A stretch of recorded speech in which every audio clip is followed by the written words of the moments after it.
নমস্কার বন্ধুরা, আজ আমি থোর হাতে আপনাদের সামনে চলে এসেছি, কারণ আজকে থোর দিয়ে আমি একটা রেসিপি বানাবো। তো চলুন দেখি কিভাবে বানানো যায় এই রেসিপিটা।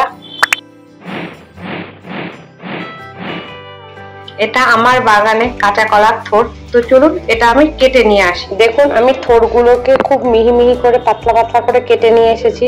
আমি বটি দিয়েই কেটেছি, চাকু বা ছুরি আমি ব্যবহার করি না বললেই চলে। আমি বটিতেই সাধারণত কাটাকুটিগুলো করি। তো দেখুন এরকম পাতলা করে কেটেছি। থোর যে কতটা উপকার আমাদের মেয়েদের জন্য সেটা কম বেশি সকলেই জানে। তো দেখুন আমি এর মধ্যে দিয়ে দিলাম নুন।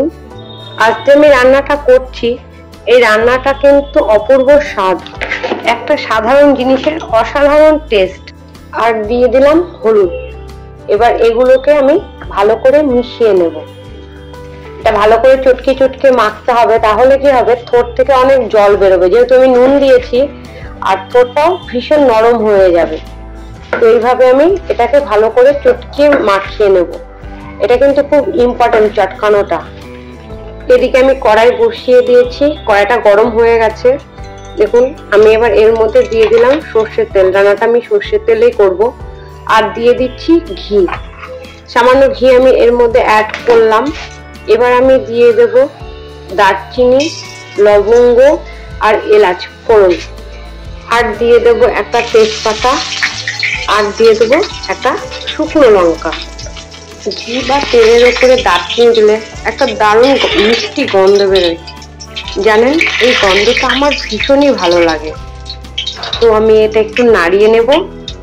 আর আমি দিয়ে দেব জিরে ফোড়ন। তো জিরেটা দিয়ে আমি একটু ভাজা ভাজা করে নেব। এবার আমি দিয়ে দেব আদা বাটা। তেলের উপরে আদা বাটা দিলে তেলটা ছিটকোয়, তাই আমি এর মধ্যে দিয়ে দিলাম একটু হলুদের গুঁড়ো, তাহলে আর তেলটা ছিটকবে না। এবার আমি এটা একটু নাড়িয়ে নেব। এবার আমি এর মধ্যে দিয়ে দেব সামান্য জিরের গুঁড়ো। এখানে আমি হাফ চামচ মতন জিরের গুঁড়ো দিয়ে দিলাম। আর দিয়ে দেব লঙ্কার গুঁড়ো।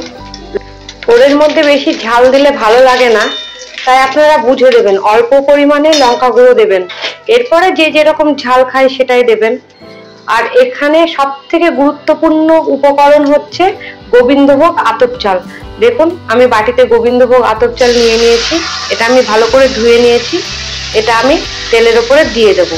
গোবিন্দভোগ চালটাই কিন্তু এই রান্নার আসল উপকরণ, এটাকেও কিন্তু স্কিপ করবেন না। আর দিয়ে দিলাম আমি কিছুটা কিশমিশ। তো এটা দিয়েও আমি নাড়িয়ে নেব। চালটা মিনিট 15 আগে ধুয়ে ভিজিয়ে রেখেছিলাম আমি। এবার আমি দিয়ে দেব কিছুটা কাজু। তো কাজুগুলোকে আমি একটু টুকরো টুকরো করে নিয়েছি। কাজুগুলো দিয়েও আমি একটু নাড়িয়ে নেব। এবার আমি দিয়ে দেব থোরগুলো, যে থোরটা আমি নুন হলুদ দিয়ে মাখিয়ে রেখেছিলাম। দেখুন কত জল বেরিয়েছে। এই থোরটা আমি চিপে চিপে দিয়ে দেব, যতটা সম্ভব চিপে নেব। এবার আমি থোরগুলো দিয়ে ভালো করে কষিয়ে নেব। দেখুন সব থোরগুলো আমার দেওয়া হয়ে গেল। এবার আমি এই জলটা সাইডে রেখে দেব।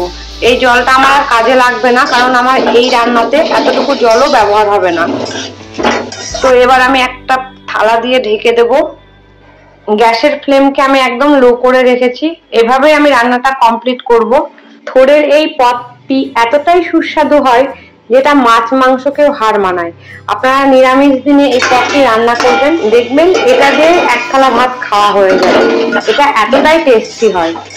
তো আমি ঢাকনাটা খুলে নিয়ে আবার নাড়িয়ে নিচ্ছি। দেখুন আমি এবার আবারও ঢাকনা দিয়ে ঢেকে দেব। তবে আমি রান্নাটা করব।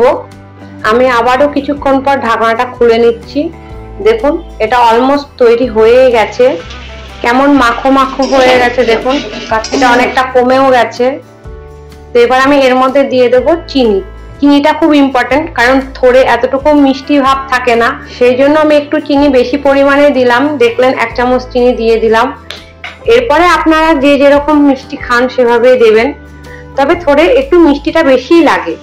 চিনিটা আমার মেল্ট হয়ে গেছে। এবার আমি দিয়ে দেব গরম মশলার গুঁড়ো। তো এখানে আমি হাফ চামচ মতন গরম মশলার গুঁড়ো ব্যবহার করছি। আর দিয়ে দেব সামান্য ঘি।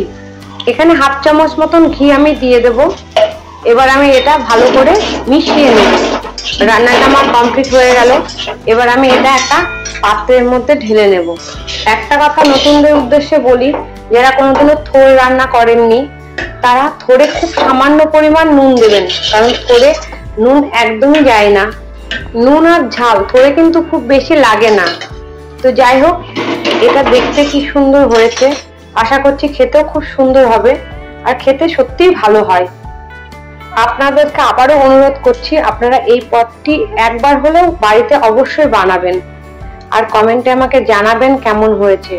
আমি এটুকু বলতে পারি, ছোট থেকে বড় সকলেই কিন্তু এই পদটি খেতে খুব ভালোবাসবে। তো ভিডিওটা এতক্ষণ দেখার জন্য অনেক ধন্যবাদ। ভিডিওটাকে অনেক অনেক করে লাইক করুন, শেয়ার করুন, আর এই চ্যানেলটিকে সাবস্ক্রাইব করে রাখুন, যাতে আগামী ভিডিওগুলো আপনারা খুব সহজে আর তাড়াতাড়ি পেয়ে যান। ধন্যবাদ।